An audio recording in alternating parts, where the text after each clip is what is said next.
This is number 9 in our homework for Unit 67, where we're asked to determine the included taper angle x. So we know that if we slide up that horizontal line up to the corner, we form a right triangle, and that this angle here, I'll call it y, is going to be half of the measure of angle x, the taper angle. So what we have to do is we have to determine how long are two of the sides of this triangle.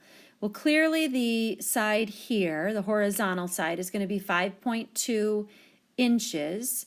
But to get this side here, we know to take the largest diameter of the taper minus the smallest diameter of the taper and divide that answer by 2.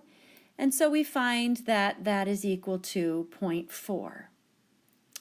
So now if we want to find the angle y that I've labeled there, this 0.4 is the side opposite that angle, and then the 5.2 is the side adjacent to that angle. So clearly we're going to need to use tangent. Now to find the angle, though, we know to use inverse tangent of opposite,